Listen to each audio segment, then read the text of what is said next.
it's almost irrational, but not 1 minute did I think I was going to die. I just thought, I'm going to get through this. And in fact, I told him, I said, I want to get discharged from the hospital. I want to beat any record you've had for someone getting discharged. He said, well, it's like 36 hours. I got out of the ICU, got discharged from the hospital within like 30 hours and was home.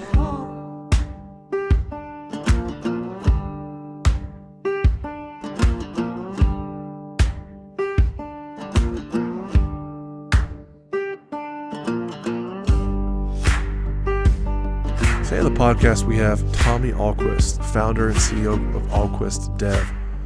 Tommy had a lot of great stuff to share with us. I know that you guys are going to love this conversation as much as I did. And one of the things that I took away was the importance of relationship, the importance of how you treat people, the importance of slowing down and making time to have genuine connections. He loves his grandkids. He loves his business ventures. He loves developing real estate. From everything from growing up in western Utah and a rural upbringing to reading Louis L'Amour novels underneath a willow tree to going to medical school and being an ER doc. And Tommy just really opened up and shared a lot with us today. So I'm looking forward to this. I know you are as well. And with no further ado, I give you Tommy Ahlquist. It's so good to have you, Tommy. Thank you for making the time. Oh, it's a pleasure, Nick. Thank you. You're a busy guy, so my first question I think is always kind of loaded. But what have you been working on? What's up, man? What are you most excited about? You're catching me. Today's Monday, and we have our big team meetings on Monday. Yep. So we start every Monday morning early, and then we just blast through with my team, and we got a lot going on. Big projects right now, and we like it when it's hard. I know that sounds kind of weird, but when it's really, really hot, and it's been over the 20-something years I've been doing this, there are times where it's just sizzling and everyone's killing it and anyone can do it. Yep. Attracts a lot of other national people coming to town. And right now it feels like everything's hard. Just everything's hard. So we kind of like it that way. But it's hard. Your jurisdictions are harder. There's an anti-development sentiment now. Yep. It used to be. I remember doing 8th and Main. Oh, yeah. Filling the Boise hole. Begging you to do it, please. Yeah, I go down and Peter's office, and he's like, who's this ER doctor telling me he's going to put a building down here? But, back then it was like everyone was like, oh, that would be great. Oh, yeah. That would be great. Even when we did, even when I did Portico, where it all started, right where Buffalo Wild Wings is, that whole corner, it was always like, oh, we're so excited to have you. And now it's interesting, people are anti-development, whether that be residential or multifamily, or it's just harder. I think people have moved here. You look at we just announced what's going on at 10 Mile with Target last week, and I don't ever read comments, but my wife was reading them in bed this week, and she's like blazing through all the comments on social media of how people are thinking it's so stupid and why are you doing this, and there's too much traffic and whatever. So I think we're in a new normal right now, but we're working on 10 Mile will be big. I mean, that we did the other side of the road where Shields is and all the offices there, and now we announced Target last week with all the tenants there. But that'll end up being a couple 100 acres of commercial development right at the center of the valley. We're really excited to be doing that one. We're finishing up our 4th and Idaho building downtown. That'll be finished here this summer. Good. Yeah, it's been really slower. Good. That was a hard one. We're doing a building downtown with Farm Bureau, 4-story building. That'll be a great one. We're doing the Union 93 block, the downtown Meridian project that stalled, and kind of doing that with Caleb Roop with Pacific Companies, who's just a fantastic guy. That's the best part about this. Yeah. You do these projects, and the old saying, life's too short for bad partners. That is absolutely true. Yeah. And you'll know they're a bad partner when you're with them for long enough. But there's also really, really good partners. Tommy, you mentioned the sentiment changing. I don't want to skip past that. Do you remember a time when you felt like it started to shift, or a project where all of a sudden you picked your head up and you were like, man, people are really not encouraging us to do this anymore? Yeah, there's a couple things that I think have quietly happened to us. Okay. And the first one is in migration. And I don't want to, Californians are great people. Mm-hmm. But when you move here from somewhere else, and you are most of them are retiring, they're leaving their jobs and coming here with now a fixed income and a lot of money, cash. Yep. You know this because you're selling them. It's my biz. It's your Absolutely, business, man. But when you get here and you're from California and you're just like, okay, I'm in now. I'm done. Let's not let this thing change. But what they don't realize is, a couple things. People are going to keep coming here, Nick. I mean, absolutely. Listen, Absolutely. The reason people are coming here is because, one, economically, look where our state is. Look at the regulations we have, the ease of starting a business, the ease of growing a business here. And then look at the talent pipeline we have. When I'm getting old enough now, I remember where we talked about where are the employees going to come from. That's right. But we don't talk about it anymore because people relocate here. We are hot. We are on the list of places you want to raise a family. And so that's not changing. You've got great universities here with what Gordon Jones is. I was on the phone with him this morning, what he's doing at CWI, Boise State here in the Valley, and even the lesser colleges, the ones we don't talk about with College of Idaho, and amazing things going on there. Absolutely. There's great education. There's great arts. If you look around, if you want a well-balanced, like yin and yang of your brain, their arts, we have great arts here. Yep. And then you talk outdoors. You got, the Boise River and the foothills and any direction you go. My brother-in-law spent 2 days. I just talked to him this morning. He went down to the Owyhees, which is a very little explored. I don't know if you spent much time down there, but a little bit. we didn't talk about that. And then you look up gorgeous. McCall and up north. So we've got it all. People are going to come here. My point back to your question is, we are not stopping that. Yeah. I don't care who you are or what you think you can do. People are going to migrate here because it is a wonderful place to live. So if they're going to come here, we got to do it smart. I mean, that's infill development. It's utilizing existing resources. And then if people want affordability, they're going to have to not be hypocrites. That's right. And this is where I think just drives me nuts, because you'll go to housing affordability conference after conference after conference after conference, right?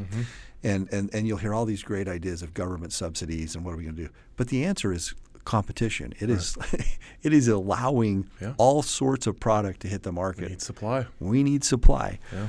And if we don't figure that out, then you could speak to this way better than I could, Nick. But that's a big deal. Well, I think it's a great thing to hover on and to point out and to remind ourselves and remind the audience that we need the supply and we need businesses and we need growth and all these things that somebody who maybe is retired and coming here and they don't need anymore. I think sometimes they need reminded that, hey, there's young families out there and there's people that are just trying to get started and they can't afford a house and they need a raise and they need a better life for their family. I had a guy on the podcast recently, it just reminded me of this. He's 38 years old. He's got 3 kids. He worked for bodybuilding.com, who, when I grew up here, everybody worked for bodybuilding.com, and then he worked for Russell Brunson's outfit over at ClickFunnels. And you start naming these companies, and it's such a great reminder of, we have to have those great companies in order to grow families here. Well, and the other thing that people forget, if you're not from, in fact, I laugh sometimes when I get together with some of the older guys, we would sit and talk about wages nonstop. I mean, I was on the United Way board, and you talked about median wages in the Valley, and could we ever keep our kids here? And how are we going to keep our kids here? I remember. And where do we get those jobs?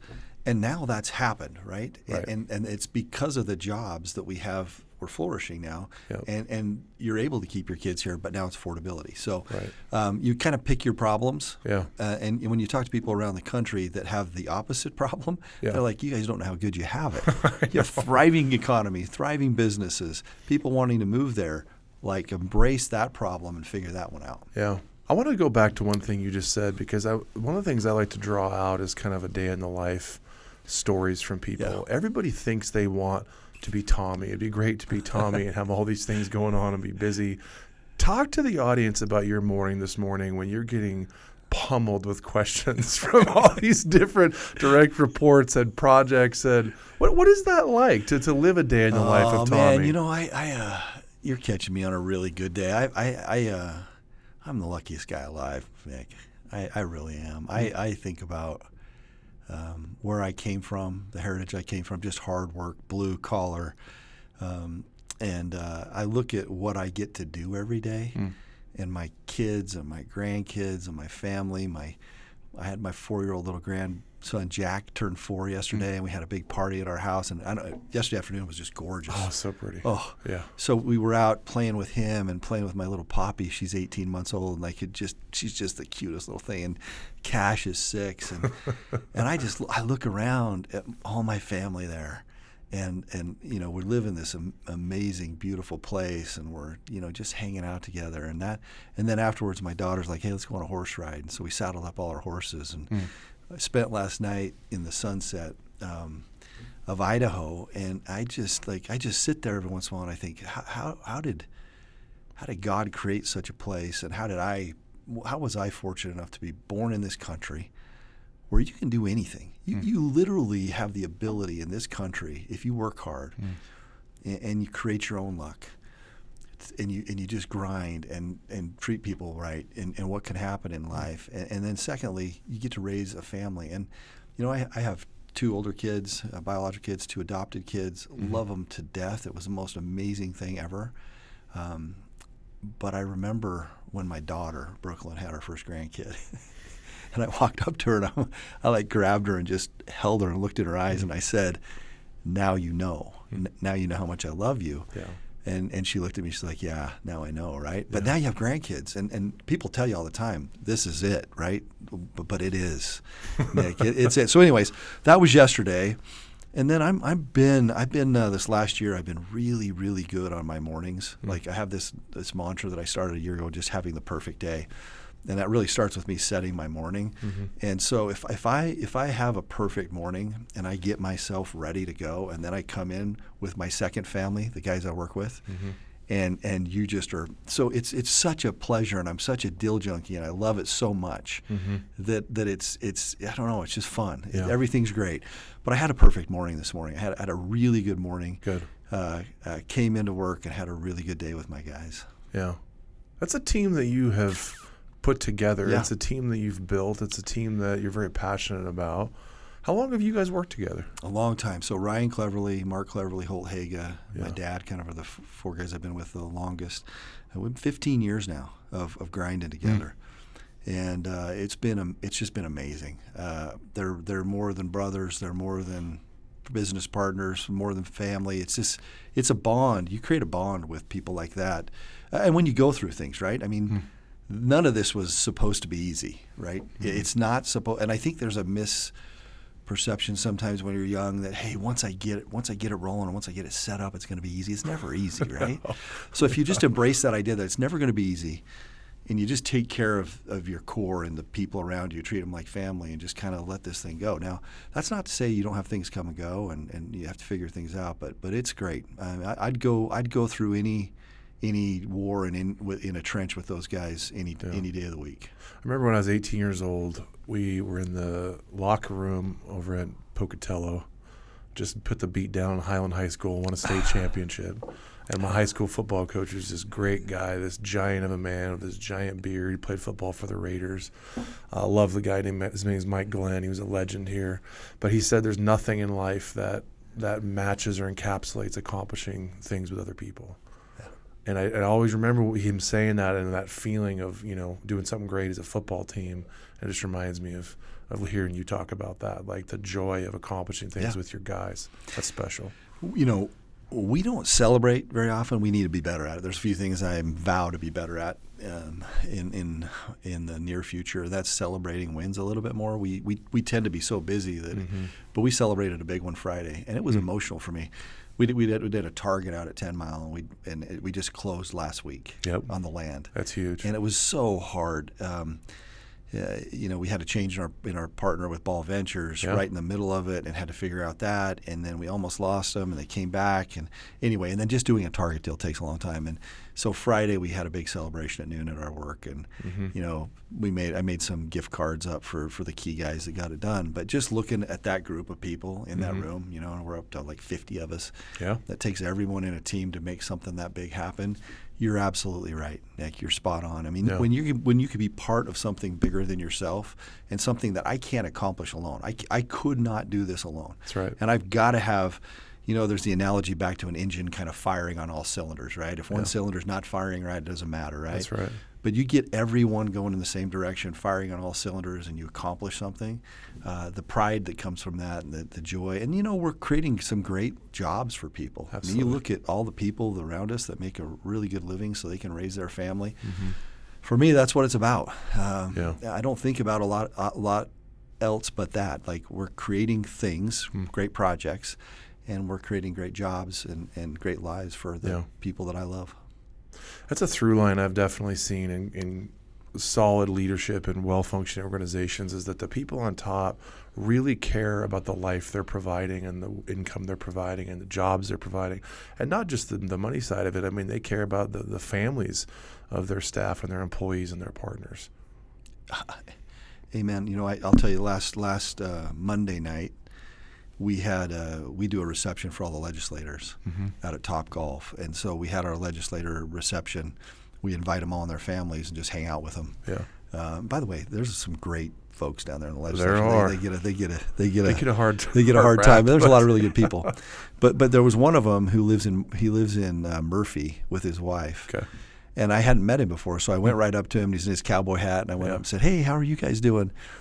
And got to know him a little bit, just kind of shooting the breeze with him. And his wife looked at me and says, "Hey, I want you to know how much her employee's husband works for me." And he just started working with me for a year ago. She's like, "He absolutely loves working for your company. Thank you so much for what you're doing. They're a great young couple." And she went on and on and on. I had no idea of the connection, but here he was in Murphy. They're now moved to Cuna, but she expressed to me how much that job meant. And going home that night, I mean, it didn't matter. Everything else that happened during the day, for me, that was the highlight. That we are making a difference in the lives of these people that we're hiring. It's a big deal. It's a huge thing, and I don't think we stop and reflect on it often enough. Yeah. You know, on the flip side, one of the things I wanted to ask you about, Tommy, is when you go through, you've been through changes. You've been through partnerships that have went well. You've went through partnerships that didn't go so well. And I think that's one of the things that nobody sees about being an entrepreneur and being a business owner, is these partnerships and these teams that you're describing that you've put together that also involves a lot of people that don't work out. And how do you get through that? What would you tell somebody who's going through a partnership breakup, or they're struggling with a business partner? That is a really good question and a really tough one, because you don't go into them thinking they're going to go poorly, right? Of course, yeah. And they change for lots of, things. I mean, for crying out loud, most marriages ended like 50% in divorce, right? So who are we to think a business partnership's not going to have? And theoretically, there's love involved in that one too. Theoretically, 50% of them still ends, right? Right. But with the partnership, I think back to my key partnership. Sometimes you grow apart a little bit. Your goals change a little bit, and over time. Yeah. And you miss those friendships. I mean, we were with the Gardner family for a long time. Oh, yeah. And there's probably two sides of that story, how it ended. But after I ran for governor, that one ended. But there are times where I miss those relationships a lot. And you don't think about that part of it when you say, "Oh, we'll go our separate ways." But a lot of friendship and time and experience. And then the last one, they change, right? So with Ball Ventures, and I'm still really good friends with Courtney Lydiard, who was their CEO. But that was a completely unexpected. And I had an old mentor who told me one time, he's like, if you think things are going well right now, you better get in the ready position. Right. An old football player, you know what I mean? Right. I mean, head on a swivel, because it's coming, right? Don't get comfortable. And I think that's true in your business. Like, just always be ready for that. And it's almost like a mindset where you're ready for challenges, medium, large challenges, whatever comes your way. And if you're ready and expecting them, then when they happen, you're like, oh yeah, here comes the next one. But getting back to your specific question, I don't know that there's an easy way. It's personal, right? It's hard. It's there's emotions involved. There's friendships involved, and sometimes there's uncertainty involved. I mean, I think going through the Great Recession for me was a big one. That was Portico, the building the lady crashed into. Yeah, that was my very first building. And that was still on the corner, and Lehman Brothers shut down, and they called and said, "Hey," and I was screwed. I mean, I remember. I tell the story that before that, I don't think I'd ever been depressed. And U.S. Bank pulled our loan. We had still in the air. There was no way out of that thing. I was an ER doctor still working night shifts. And I tell the story because I remember what car I drove. And I know that's weird, but I had an Audi at the time. Yeah. Because I drove home and I sat in my driveway, and I remember looking at the car. Like looking at the dashboard and looking at the car, and it was the nicest car I'd ever owned in my life. And I'm like, I'm not going to own this thing soon. It's a key part of the story for me there. because I'm literally looking at it like I'm pulled in my driveway after a night shift. I'm supposed to go in and see my family, because it's morning time to see my kids go to, and I'm looking at this car that things don't really mean a lot. My family does, but when you're going through it, you're like, man, I'm gonna lose all this. Was there an element of you that felt like fake or phony, even where like you have all this success, but you know how bad things are and how much you're struggling? And was there any amount of that in it for you? It's a really good question because you have to maintain positivity for everybody around you. Absolutely. It starts with your wife, your spouse, and your family. Like, hey, I'm going to get you through this. We're going to figure it out. I'm the man. We're going to get through this. We're going to figure this out. So it starts there, and then it goes to the next layer of your friends and your associates and the people at work. But they're like that recession was so big and deep and dark that it's like, hey, this is like force majeure, right? I have no idea how I could have seen this coming, but I'm screwed. And I remember not being able to get out of my car, like literally sitting there. And I didn't cry. I didn't I wasn't emotional that way, but it was just, there was nothing. And I sat there for probably 45 minutes in my car, in my thing, just thinking, I don't want to get out. I don't want to go in and see my family. I don't want to go another day. I just don't want to get out. And I remember the feeling that I had. I'm glad I've had it because it's helped me help others over time. Give advice of what happens when you get to that point in your life where you're just like, I can't do this anymore. For me, it was finding a light at the end of the tunnel, right? There's got to be a way through this. And almost accepting what the worst case scenario would be. Okay, let's say that I can't turn this around, I can't work hard enough, or I can't figure this out. I'm still going to be okay. You're still you. I still have me. I still have my family. I still have I still have the ones that love me. I still have my education. I still can go reinvent myself. But what a powerful lesson. Wisdom comes from bad experiences, and bad experiences come from lack of wisdom, right? And I think you can't. Some of them you just have to learn. There's such a dichotomy there. Jim Collins used to talk about companies being willing to embrace the brutal facts about where they were. And I think on a personal level, that's kind of what you just described. Yeah. Like you had to kind of embrace the idea that, hey, this whole thing might implode. Yeah. And if it does, I'm still going to be okay. But I'm not going to accept that, and I'm going to try to prevent that from happening. But it might happen. It might happen. And there's a weird dichotomy there where it's like you kind of have to acknowledge it, but not be fatalistic and dark and negative, because then it will happen. I think that's perfectly said. And then when you do find, for me, I remember almost the moment. So, yeah, I've never told the whole depths of this story, but I used to have a sleep room in my basement. Okay. So it was an old storage room, but when I built my house, and I thought, this would be a perfect sleep room because it's perfectly dark. Yeah. I had a bed in there, and I'd come home because my kids were all young. So I had to kind of hide from them because they want to come see Dad. Absolutely. So I'd go down in the basement and stay in this. And I remember laying in the pitch dark one morning and almost as if it were inspiration or whatever you want to call it, going, oh, man, that's my way out. I can do this. And from that moment on, Nick, it was like, okay, all that worry and negative energy of just the unknown immediately shifted to positivity and, okay, there's the light. I don't know how I get there, and it may be twisted and turned to get there, but I know where I'm going now, and I'm going to drive now towards that. And all of a sudden, I was out of it. What was the light? What was the revelation? What do you think? It was a solution. Okay. It was a solution. If this could happen, then there was a positive outcome, and I had to believe it in my. Sometimes you say it, but you don't believe it. You don't believe it. But I needed to believe it in my heart, mind, and soul that if I did these things, I could pull out of this. And it ended up being the case. Now, I needed a little bit of luck along the way, and I needed a little bit of things to go my way, but at least I had a plan. What was the turning point in that project? How did that come back around? Oh, it's a great story. So it was dark. Anyone that didn't go through it, it was super dark. The Great Recession was called the Great Recession for a reason. And it's a great story. Orville Thompson, owner of Sensi. I had known him for a long time, a great, honorable, wonderful man.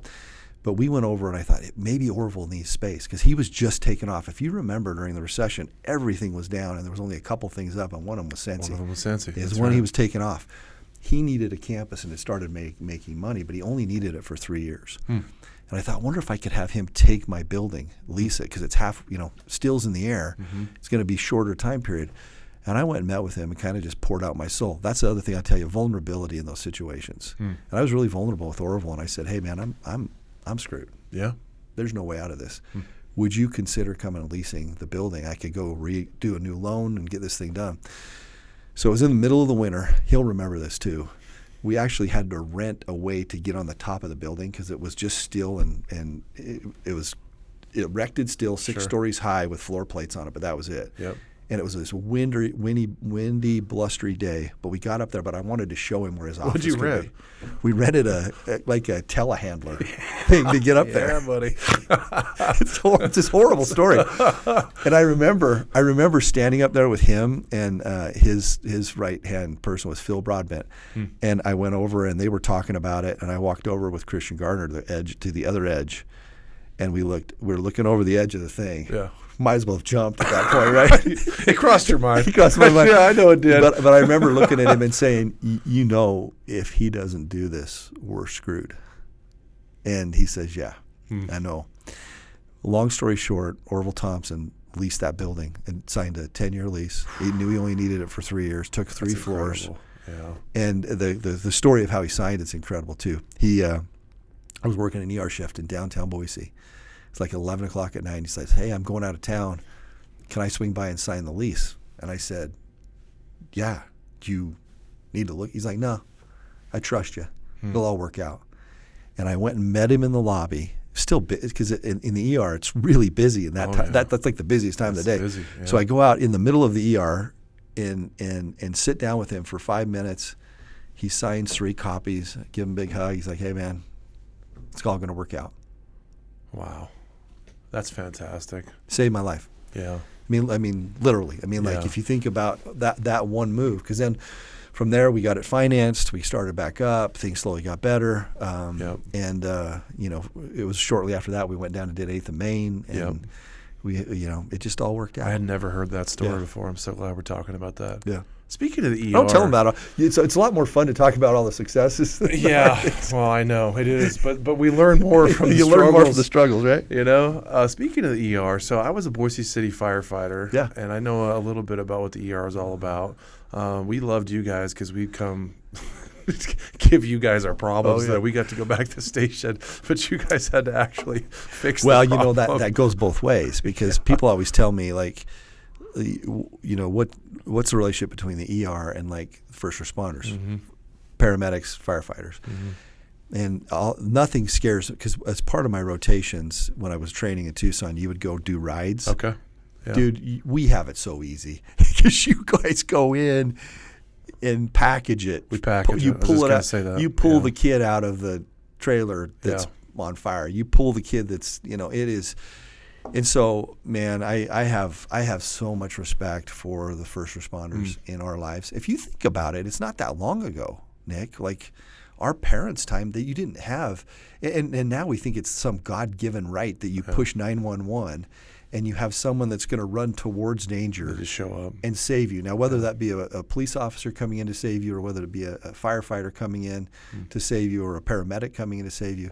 And then they just know what to do. Yeah. They put themselves in danger, they do it and package it and bring it. One of the great blessings of being American, I mean, think of how unique that is in our society. And I don't think we give it nearly the credit we do. We don't. And not in several ways, I would say, too. One of the things people don't think about is although there's a lot of gratitude, I think, in our society for first responders, it can also be a very thankless job in a lot of ways. And there's a lot of things that people don't account for.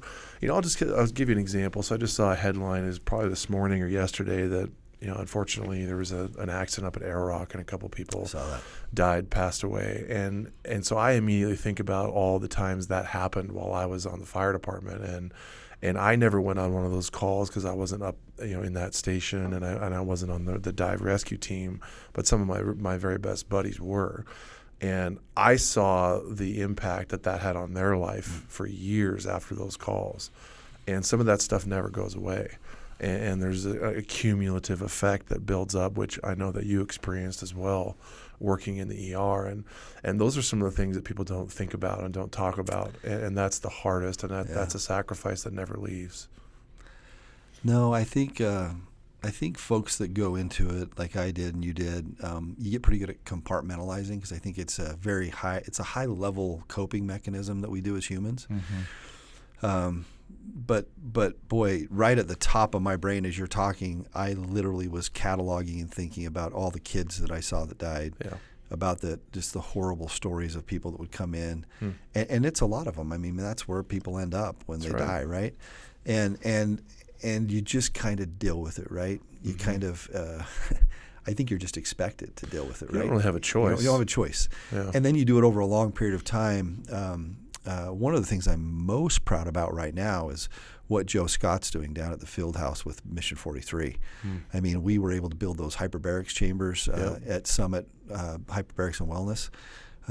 Doc Wyman, Steve Wyman was like a longtime partner of mine. I called him and I said, hey, I've got an opportunity for you. And he's just done a great job with Bonnie Carnes. But that's incredible because they're diving folks for PTSD and traumatic brain injury. So you do 40 days, twice a day.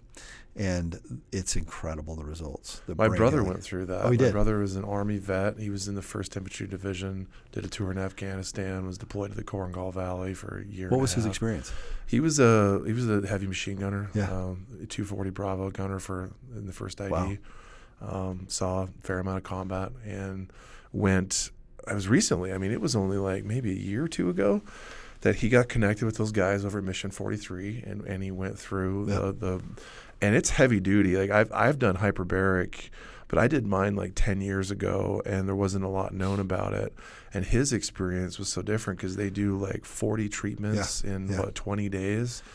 Or something, and it's so intense. Did he go to the new facility, or was that back when Joe was? No, he did it at the new facility. He just did it like last summer. Yeah, I was and he had a great experience. We're this summer, July will be 2 years. Yeah, but we're up to about 10,000 dives already. Yeah, but it's unbelievable what it's doing, and you know, Joe's heart is just huge. He wants to make a difference, and these guys, it makes a huge difference. Oh, my brother noticed a big difference. Who wouldn't, you know, and now you're hearing about hyperbarics for everything else, which it makes sense too, right? Yeah. Right. Anytime oxygen's healing, anytime it can be driven deeply into tissues, especially tissues that are regenerating, the healing effect is really incredible. How did you get involved in that project? So Roger called me, Roger Quarles, and he said, hey, we're going to do this field house down here. And at the time, Joe was sending people on his own dime around the country and diving them at other facilities. Oh, wow, I didn't know that. And he said, hey, I want a facility down here, but it needed to have kind of a bit of a wall between the field house and it's a medical facility. So how was that going to work? So we basically started a company, a board, and then I was able to hire Doc Wyman and Bonnie. And it's unbelievable. So there's 2 chambers, 8-person chambers. So we can dive 16 people at a time, and we do it twice a day. And it's just been unbelievable. It's been a really cool way for me to kind of give back. I still volunteer down there, so I'll work a couple of days a month down there as the doctor and kind of watch these guys go in and get to know them and talk to them before and after. And it's very, very rewarding. I was talking to Marlon Trainer about that the other day. We had lunch together and we were talking about Marlon's working down there. I know. He told me he works some shifts down there. Yeah. It's great to connect with that guy. Yeah. Well, that's incredible. I want to go back and ask you something. So the ER and sleep, because Tommy, everybody sees, you know, how high you fly and all the things you do in your life. Nobody ever, I think, can see the grind and appreciate it. I know from being a firefighter and being sleep deprived, when you start telling me stories about how you're working in the ER and then you got a meeting with the Sensi guys, did you do that all those years? So you probably know this too, but when I was young, I had a couple lines that I regret. These were mantras that I regret from my grave. One was, I used to always say sleep's overrated. Yeah. But I went hard. If I could come home from a night shift and get 3 or 4 hours sleep, I was up doing my business because I had a med tech company too. I had a med tech company that I started in 2001. I sold it in 2017. So I had that. I had the development, had my family, and I was working in the ER full time. Yep.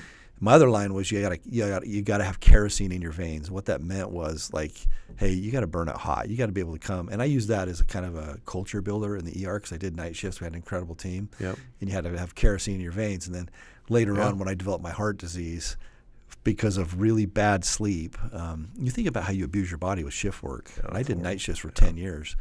It's just brutal on you. And going back now that I'm sitting at 58, I've had the Widowmaker stented. I've had open heart surgery already.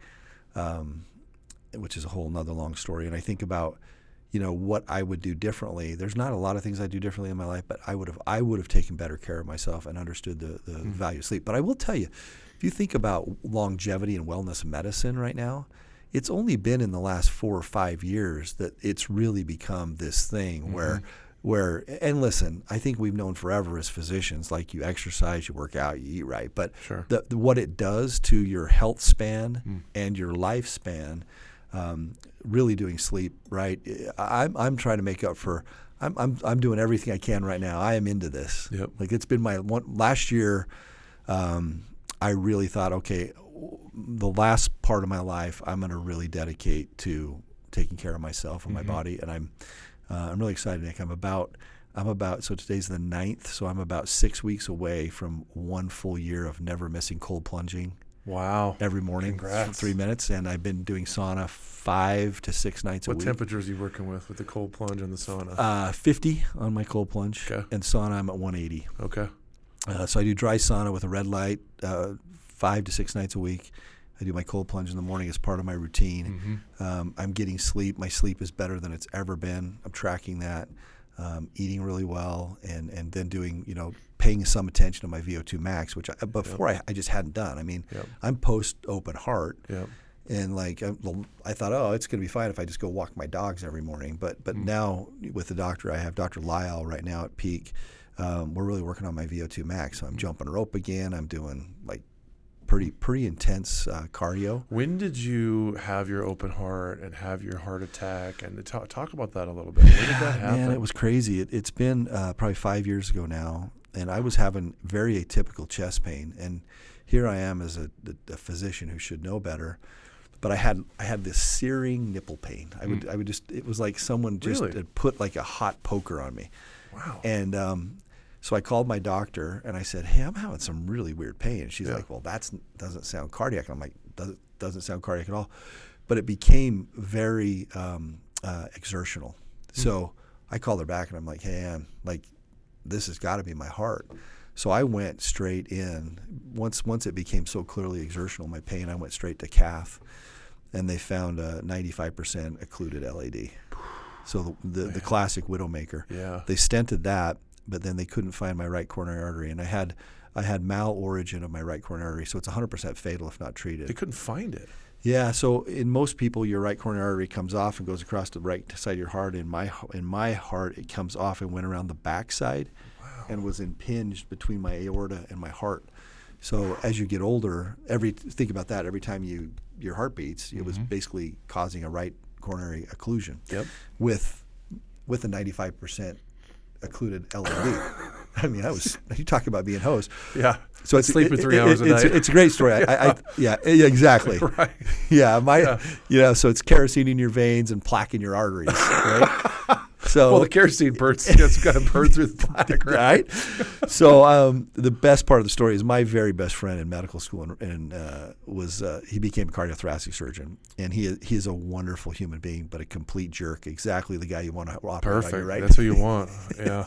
I don't want a nice guy. I don't want a nice guy. No. And he's a really nice guy, but he's a really great surgeon. But I called him from the parking lot at St. Al's once I knew I had the problem with my right coronary artery, and he said, "Oh, you're screwed, man." he's like, he literally, first words out of his mouth. I told him, I narrated the report over the phone to him. He's like, "Oh, you're screwed." So I immediately went down. He's in Salt Lake, and I had to. It took a week for them to get me kind of ready to go. Yeah. And then he did my open heart surgery down there, a 4.5 hour procedure, and came through it okay. The other part of the funny, I've told this story before, but he's a total prankster. In medical school, this is the guy, imagine anatomy and physiology lab with this guy. He was like the jokester. So I come out of my surgery, and Shanna, who knew him really well from medical school, she's like, "Well, how did it go?" And he's like, "Well, I got good news and bad news. What do you want first?" She said, "Well, I want both, Dave." Right. And he says, "Well, I'll give you the good news first. His heart, I think everything's going to be great." And then he pulled my gown down and he said, "The bad news is he's going to be crapping in this bag the rest of his life." And he had put a colostomy bag on me, and it was chock full of chocolate milk. No way. And he said, when I put the chest tube in, I usually, I've done it 100 times. I've never hit anyone's bowel, but I went right through his bowel when I did his chest tube. And she's like, he'll be okay, but he's going to be shitting in this bag for a long time. And anyway, and he didn't relent for a while. Oh, that's brutal. And then when I wake up in the ICU or the ICU, I look over and he's like, the nurse, the first thing she said is like, we put your colostomy bag right here. It was one of the first things that I remember hearing. And I'm like, what? So then Shatta comes in. I'm like, why do I have a colostomy bag? Anyway, it was great. So I went through that. It was a big deal. And then, Nick, the other thing I tell you is that's really changed my perspective is when I had that surgery, I didn't think anything. I don't know why. I'm going to be okay. Not one. It's almost irrational, but not 1 minute did I think I was going to die. I just thought I'm going to get through this. Mm-hmm. And in fact, I told him, I said, I want to get discharged from the hospital. I want to beat any record you've had for someone getting discharged. He said, well, it's like 36 hours. I got out of the ICU, got discharged from the hospital within like 30 hours and was home. And I was very optimistic. I thought I'm going to be fine. But a year later, almost to the day, I was unloading my horses in McCall and I had a heart attack, big heart attack. Mm-hmm. And it was classic. Like elephant on the chest, called my wife. She rushed me to the McCall hospital. Mm-hmm. And I thought that was it. So I walked in, told the person at the front desk, I'm like, hey, I'm having a heart attack. She's like, hey, can you fill out these papers? I'm like, hey. No, currently. I'm currently. Like right now. So anyways, they do an EKG on me and they pull it off. And I took a picture of it and sent it to him, Dave, my buddy in Salt Lake. And he just said, hey, man, it's been great. He's like, this isn't good. He's like, you know, you're probably not going to make it. So that influenced me. And then Air St. Luke's came and picked me up. And it was two of the paramedics I'd worked with forever, flight nurses. And I flew to St. Luke's. And I wasn't sure if they were going to have me go there or down to Salt Lake. But it was the most peaceful, I don't know what that flight is, 20 minutes from McCall down. Yeah. And I remember just kind of going through my life. My relationships, the last year that I'd had, my grandson was born that last year, and just total peace. Like, this is it. I'm going to meet my maker right now. And when I didn't die, that experience has it's changed me for the better, for sure. I think what a testament to how much you love what you do, I think in terms of your work, because you almost died. And you still do it. You must love it. Oh, I love it. I can't. You must. Yeah, I don't know that I could do it. I'm not ever going to retire. Yeah. I love this. I love what I do. I love being around. I mean, again, I think I love being around my family. We've said that in this podcast, but then I love being around my people at work. I love both. What do you think the biggest change was, Tommy, when you didn't die from that last heart attack? What did shift for you? Ooh, I'm still working on it. I think what happened to me is I want to be the best person I can be, and I mean, like, what are my blind spots? What are the qualities? What are the things that I need to? What are the things that I need to be better about? And they're very personal, but I can tell you I every morning as part of my routine I do kind of some meditations on some things that I'm working on, and for the last several years the top two have stayed the same, and it's gratitude is number one, and kindness. And for me, I was going so hard all the time that what I've really done, I've actually wrote some poems since then about this, because I want to be able to pause and thank and express love and appreciation to the people that mean so much to me. And not that they didn't know it before, but I think you'll find like my friends, I mean, I tell them I love them all the time. My family, they probably get sick of me telling them I love them all the time. I think I'm softer and I'm more in tune with that. And then kindness.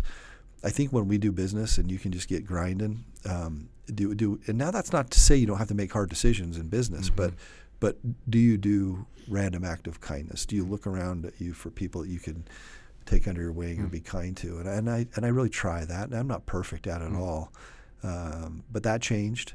And then just really enjoying every moment. I honestly look at my grandkids and I just think, I just hope I can watch you get married. I hope I can watch you go to college. I hope I can experience this, because there's just so much love and joy with these little ones that just fill your cup. Was there ever a part of you that felt like almost paranoid that if you slowed down and you expressed gratitude, that you'd lose your edge, that it'd make you soft. For sure. I think I think as men, and I think that's not. I mean, no one can speak this more than you. Yeah. I mean, when you look up machismo, man, I mean, like, come on, Nick. I mean, look at your resume. Well, but I think that's why I ask. Yeah. I think that hardness is you embrace it, and it becomes part of who you are, and it just. And I look at my dad. My dad's a very, he still works for me. He's just a general. He just, when you look around, that's the business. Yeah. Now, I think I'm getting way better at it. And what's weird?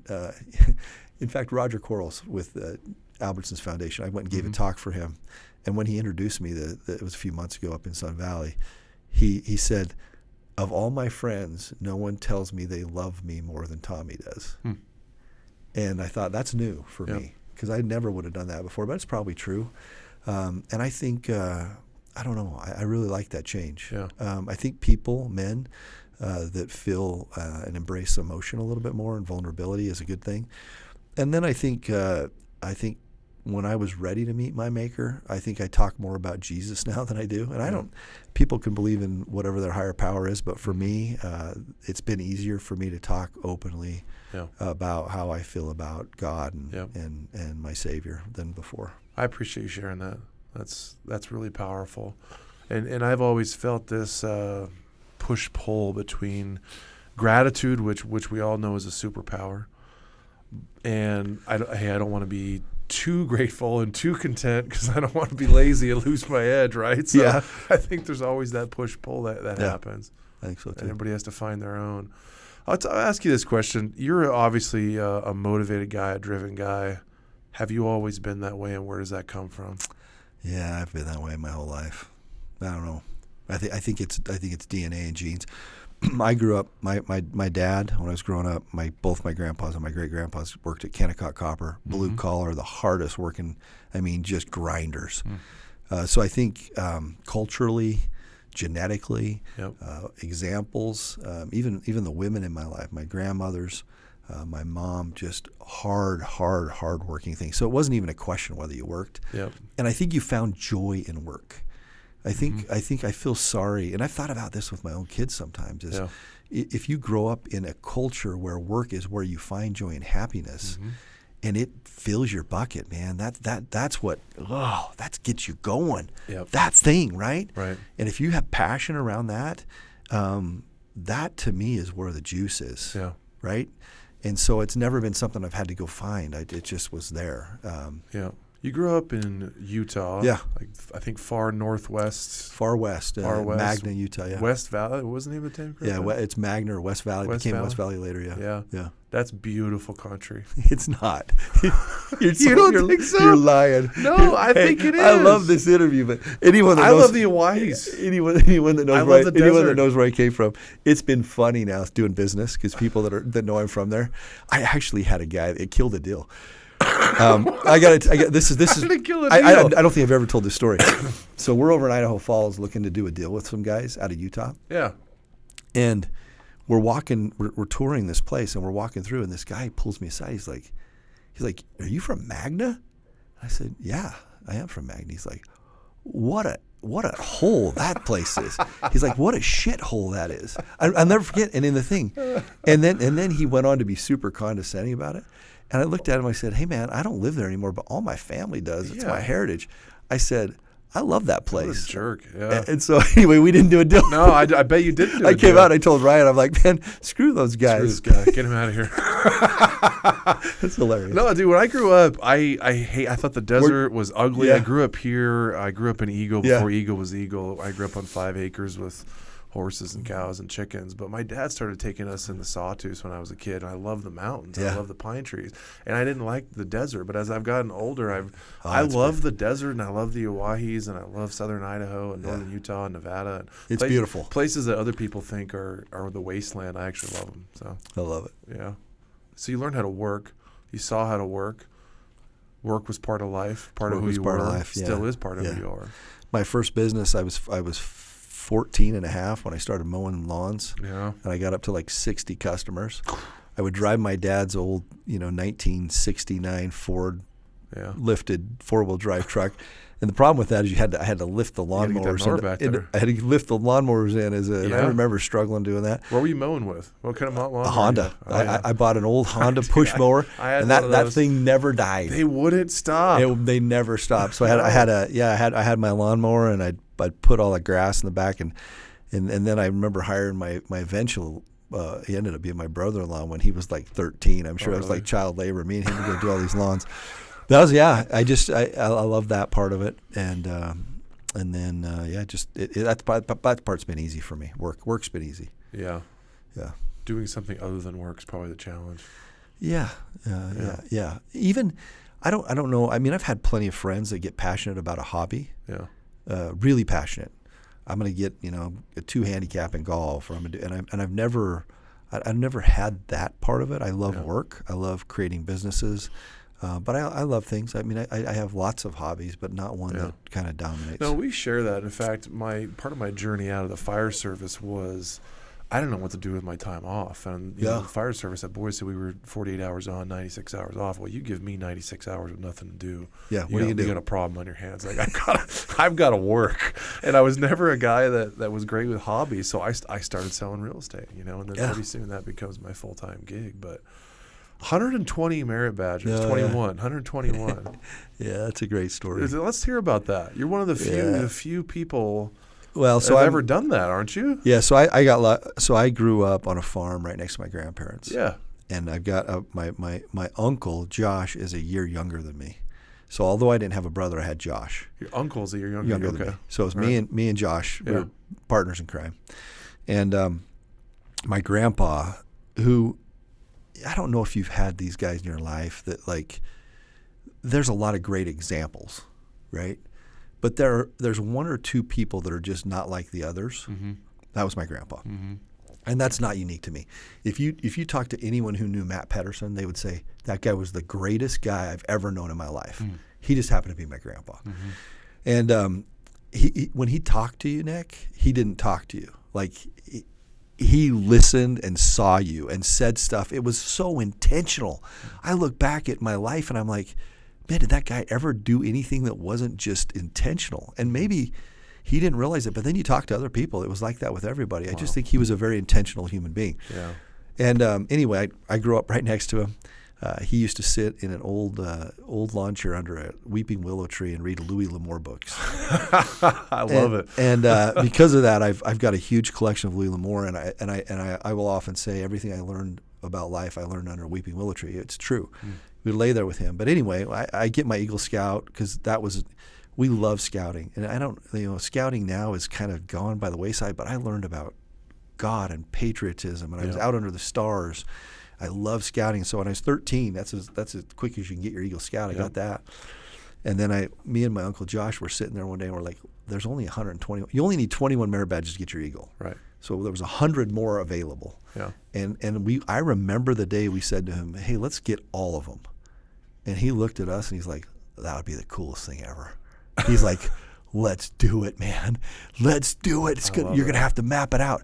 So if you could imagine this as a 13-year-old boy, got to spend 3 years of my life with my grandpa and my uncle Josh, and we did everything for 3 years. Mm-hmm. We raised chickens, we raised rabbits, we went to the railroad and learned how to ride railroad, we learned how to sell, we learned how to everyone asks what's the hardest one you ever got? Bugling. If you've never, there's some people that trumpet, but if you ever have to, and you have to get your bugling merit badge, you have to learn how to bugle too, like at least back in the day you had to. It was painful for those around us. I mean, it was just painful. I think that would have been the hardest one for me. It was definitely the hardest one. But anyways, we got them all. We got them all 121. And it was there's only been, at the time, there was like 9 scouts ever that have done that. Yeah. And so we got to go meet the governor of Utah. Oh, we were 1 scout away from meeting the president of the United States at the time. And I've often wondered, who the hell was that guy? Yeah, no kidding. Who was that guy? To meet the president. Anyway, it was awesome. So you got to meet the governor. Who was the governor? Scott Matheson. And I still remember to this day going into his office and how cool it was. He spent like an hour with us and just sat there with us. How old were you? I was 16. Yeah. So that might have had something to do with you eventually wanting to get into politics. I think it did. I mean, you go into their office and you see it all, and you're like, yeah, this is cool. And he was so kind. He was so nice to us. Yeah. It was just a wonderful experience. So let's fast forward a long ways and talk about you running for governor. Speaking of governor, speaking of politics. It was a great experience. It's been long enough ago now that I sometimes wonder, what the heck was I thinking? What were you thinking? So I thought I could make a difference. I was super passionate over a long period of time about a few things. One was healthcare. Yeah. I just thought there's got to be a better way to do this. Mm-hmm. You see the waste, fraud, and abuse in healthcare. You look at the way we treat patients and the way the whole system's built, and you're just like, this is so stupid. It is. So that was one. Second one was education. I just thought, man, there's got to be a better way to do K-12 and higher education. I studied the heck out of it, and I thought that would be great. And then the third one was literally infrastructure and growth. Like, I looked around and saw the way other states were planning and preparing infrastructure and how they were growing for their people. And so I thought, hey, I can, as with my background as a doctor, as a business guy, I think I could get in there and do it. And then I made the fatal mistake. I went and interviewed a bunch of guys that had done it, and I got encouraged by them. I went and met with Doug Ducey, who was the governor of Arizona, and spent some time with him. I went and met with Scott Walker, and then Mitt Romney, got to spend some time with him. And all of them said, hey, it's the greatest job you'll ever do. They didn't say don't do it. They all said it's wonderful. You can affect as much change. In fact, I think one of the lines that Mitt said to me was, you can make as much change being the governor for one term as you can your whole life. Yeah. It's just a very impactful position. Mitt's name comes up often in conversations with you. He had an impact on you. Ginormous. Yeah. Ginormous. He's just and for a lot of really good reasons. I mean, if you study his policies, he was an incredibly thoughtful guy. If you look back to that election in time and what he would have done in his first 100 days for healthcare, for entitlements, for immigration, it was a giant inflection point in our country's history, and just a really good guy, kind guy. So yeah, big, huge hero of mine. Yeah, that's incredible. Isn't it amazing when you look back, the mentors and the heroes and the people that come alongside us as men and help guide who we become? Yeah. And you've had some great ones, and so I've had some great ones. So you make a run. What was that experience like when you finally made the decision, okay, I'm going to do this. I'm going to throw my hat in the ring and make a run for governor. What was that like? Yeah, I was probably super naive. Politics is pretty brutal, even in our state, and you probably needed to do more prep than I did. There's just some things you would do if you knew you were going to run for a decade. Yeah. You would have just checked a lot of boxes that are the easiest boxes you'd ever check in your life, but it kind of gets you prepped for that. I would never do it again. But what I will tell you is it was probably one of the best experiences I had. Met wonderful people around. You spent 2 years going around Idaho, literally 2 years in people's living rooms, every school district, hospitals, reservations, businesses, and just you meet some just incredible people. We have an incredible heritage of Idaho, and I would have never done that without it. It's probably been the best thing that's ever happened to me from a business perspective, just because you gain so many relationships. Absolutely. So that part I'll never regret. Some of my best friends I met on the campaign trail. But yeah. Was there parts of Idaho that were surprising? I mean, learn things that shocked you or that you didn't know? Or That's a great question, because when you just live here, you don't get the richness of like where you get to go and see, especially northern Idaho for us. So you go up to North Idaho and you go to Pierce and like visit the cadet school there, and you go down to Kamei and on the border of kind of the Frake Church wilderness. You go all the way up to the border and meet wonderful people all the way up through North Idaho. And then you come down to Lewiston, that entire area, Nez Perce Indians, and the whole St. Mary's area. Wonderful people there. Yep. I just wouldn't have experienced any of those. You would never go a lot of those We would never go a lot of those places. And then, again, you're in people's living rooms or in their businesses. And then Eastern Idaho is wonderful. I mean, my first move to Idaho was when I was an 18-year-old kid and went and played basketball at Breaks College. And I knew the duck hunting was good because we used to sneak out and duck hunt every single day of our lives. But I had never gone up to like spend a lot of time in Teton and up in Ashton. And I mean, you look at the Swan Valley. It's just gorgeous over there. Yeah. And then you've already pointed out, you come back over here and you look at Southwest Idaho, although it's drier but the Owahis and Owyhee County and all the way out to western Idaho, it's just an amazing place. And as beautiful as a place is, sorry about that, but go ahead. but the people are just unbelievable. The heritage we have here. People say, well, what makes Idaho special? It is the heritage. Like to a person, it is hard work. It's ag background. Mm-hmm. It's people that have learned how to work. Mm-hmm. And what comes with that is learning how to take care of each other. Mm-hmm. And these heroic stories of families taking care of families, communities taking care of communities. And that's the fabric of Idaho. How do we talk a lot about keeping Idaho. We talk a lot about the in-migration and the changes. How do you teach somebody that's coming here from someplace else? I don't know. Can you? I don't know. I think that'll ultimately be the cultural clash we have, because it is a clash. It's just different. And well, look, I'm a transplant. Mm-hmm. I grew up, mining background in Magna, Utah. Mm-hmm. We lived on a small farm, but nothing like these big farms. And so I think you find commonalities and you maybe embrace it, and maybe become adopted into that heritage a little bit. Right. But hopefully that people embrace that that aren't from here, because there's still a lot of people from here, a lot of people staying here, and you can learn a lot from that heritage. And I think we got to talk about it, which is one of the reasons I have this show. I know that's one of the reasons you have your podcast. Yeah. I'm curious, when you were going around and talking to all these Idahoans and you're running for office, what did they care about the most? They care about their kids and their grandkids. How do they sustain what we have? I think it's easy for people to recognize how special it is. I mean, to a person, as you go around and say, why do you love Idaho? They will go on and on and on. And it's usually the same things. It's family, it's heritage, it's community. Their next thing is, I want this for my kids and grandkids, my posterity. How do we keep it? And it's genuine, it's deep, it's an amazing, authentic, genuine sentiment of, hey, let's keep this place special. That's a beautiful state. We were driving back with my kids from Sun Valley. We took them skiing for a couple days, and I love driving through the Camas Prairie at sunset. It's pretty special. Oh, it's amazing. It's pretty special. Amazing. So what's next?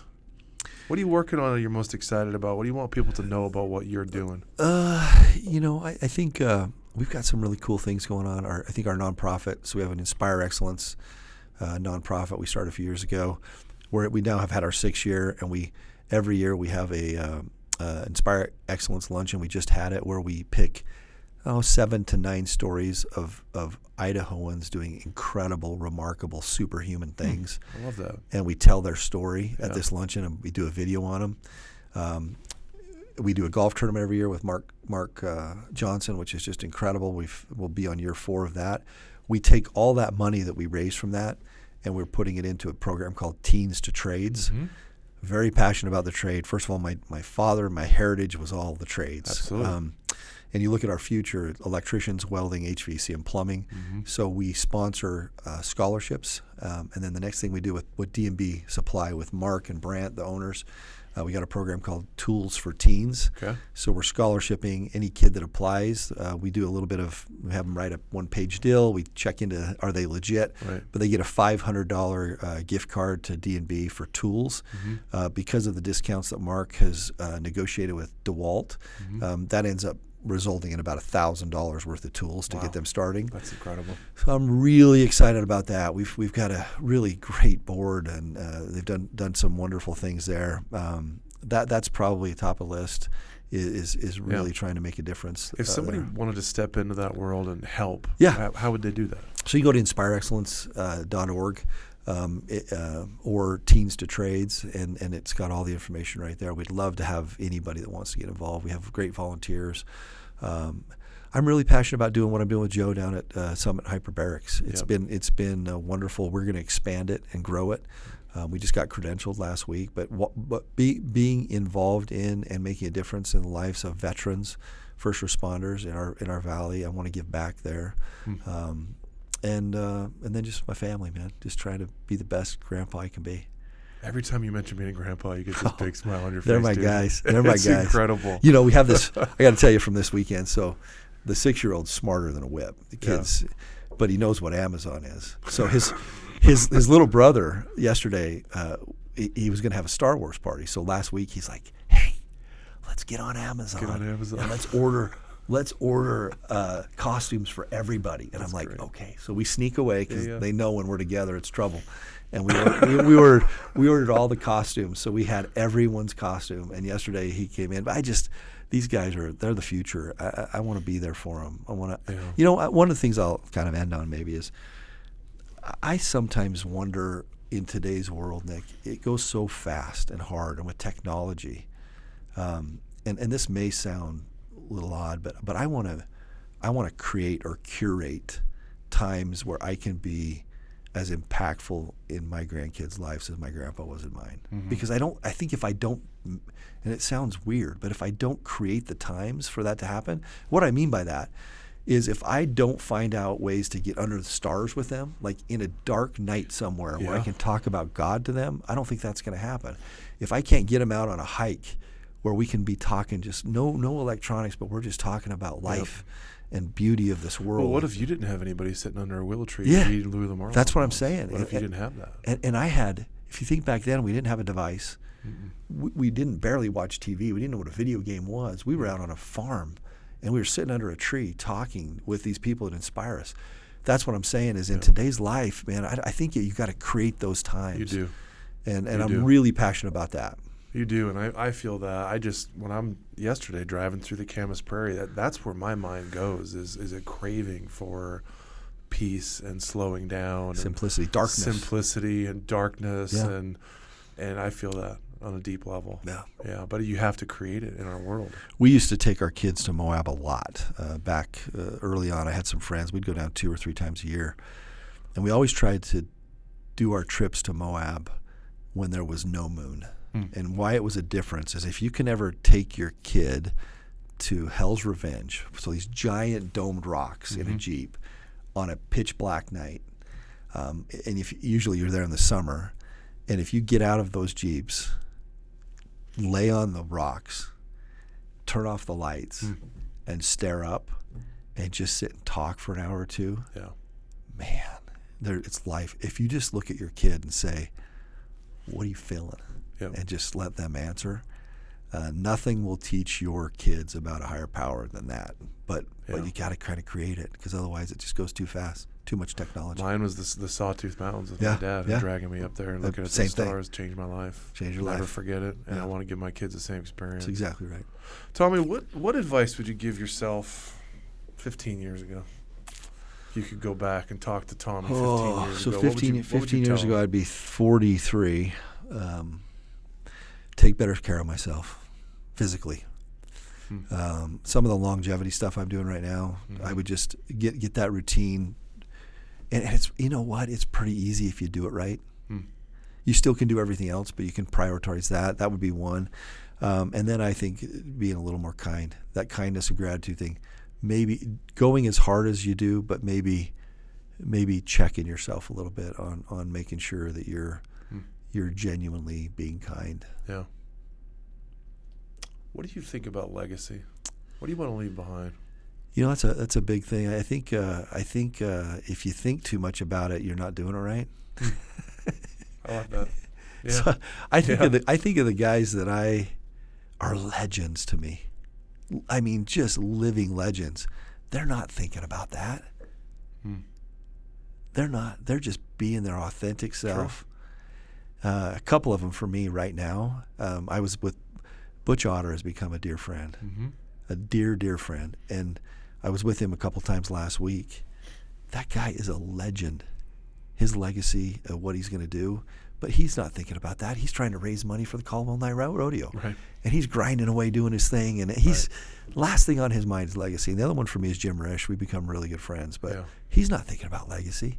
He just wants to serve people and do his thing, and he's genuinely out there taking care of his cows or back in D.C. taking care of us. So good examples. Good examples. Great men. Good examples. I appreciate your time. Hey, I could talk to you all day long. Is there anything else you want to add? No, Nick, thanks for all you do. You're a pillar of our community. Thank you for what you do. I'm glad you're doing these too, talking to people. Long format's great. You inspired me. It's hard for people to hide when you do long format. No, but you really did. Your podcast, when I first started listening to it, because I've listened to a lot of other podcasts, but I hadn't listened to somebody who was talking about Idaho and talking about things we care about and things that we deal with every day. And you really did. You inspired me to start this. We'll need more of it. Yeah. Keep it up, buddy. All right, brother. Thank you. Thanks. Appreciate your time. Thanks. Yeah.